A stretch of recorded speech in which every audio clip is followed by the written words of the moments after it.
Yeah. I wanted to also talk about Nice. another massive takeaway I had from our sessions, which I think people will probably relate to, was finding the line that you won't go past. And I was going to use the example of, and I love this. At the time, I was like, oh, God, dickhead. But after, I was like, oh, my God, it's amazing. And we spoke about it. Was I text you a day before a session and was like, hey, man, like, I can't make tomorrow. You remember? And you text back a text that was by, like, okay, well, you're going to have to still pay me because blah, blah, blah, blah, blah.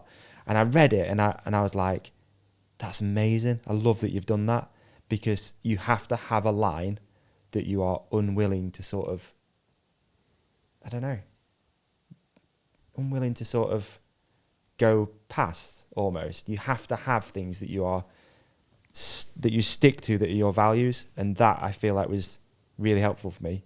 I learned loads from it, because I was like, yeah, why would I cancel? That makes no sense. No, show up, do your thing, and don't let people take the piss out of you, which was kind of your thing, right? Not take the piss, but no, man. I remember love the having line. that conversation. I remember. I've explained it awfully. I'm so sorry.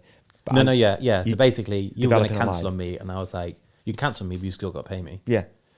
And then I was like, you can put me at the bottom of the list, but it'll cost you. Yeah.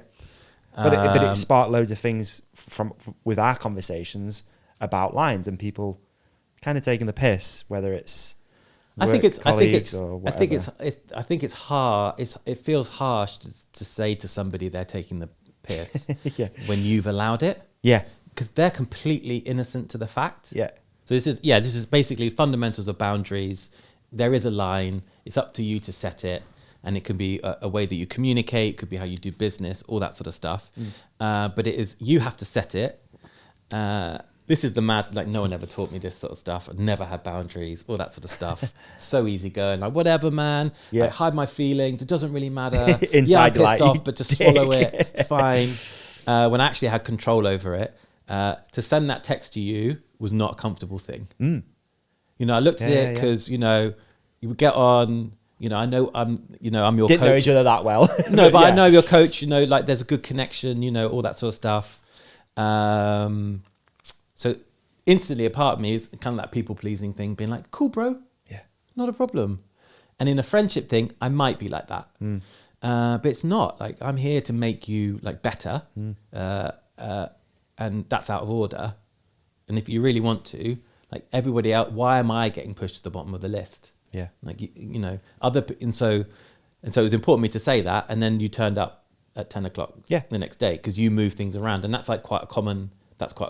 And also I had a massive takeaway from it and was like, I really liked that you did that because it kept me accountable. And then we ended up talking about lines and like, okay, you don't let people take the piss out of you. But it's hard, right? There's that discomfort again, which is basically at some point you've got to do the awkward thing, which is basically another thing that I try and specialize in is essentially like conflict in communication. You basically got to sit there and be like, hey man, I'm really upset with you. Yeah. Like, I'm upset how you acted yesterday, and I lost loads of sleep about it last night. Like, who taught us how to do that? Yeah. Like, no one's taught, like, no. Unless you've got like dreamy parents. All of our parents are dreamy, but like in their own way, like we weren't taught that. And so to basically sit there and be like, you really upset me. Yeah. It's really hard. It's super hard.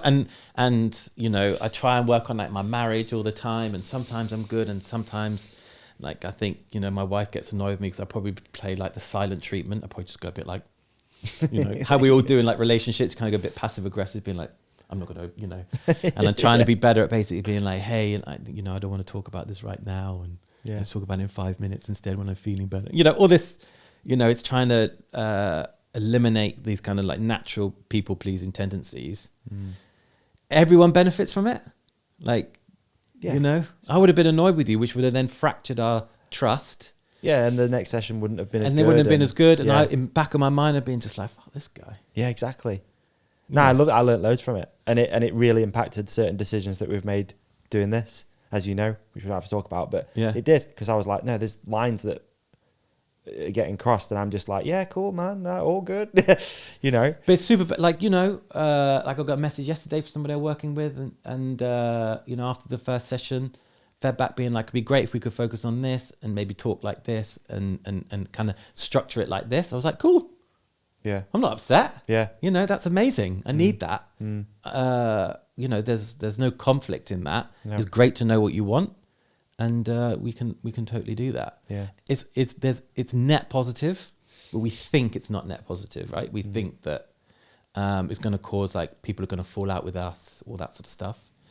And it only happens because it basically a couple of those small things happens, like a breaking of a boundary, and then it, like over like 6 months to a year, it like forms into like an abscess, and then we explode, and like a friendship falls apart, and then you try and be like, where did that start? You'd be like, oh, they ate all my they drank all my Dr. Pepper. I mean, yeah. Well, you know, like something like really banal. You're a bit like, wait, how is this? And it's just like. It's gotten bigger and bigger and bigger. Yeah. So I spend a lot of time on communication and how we communicate. And Okay. Hey, man, what an episode that was. You did amazing in it. And so did you. You shone like a star. You shone like a moon. Can we also put something up here that you can click on for the next episode? How about we put a subscribe up there in the middle? Yeah, I love We're going to put a video we think that our lovely companionship will love on your face. Oh, my face? Yeah. And so they can't see me now? Gone. And on my face, another video that we think people will love. And thank you for watching. Thank you for listening. Please hit like and subscribe. You guys are the best. Peace and love.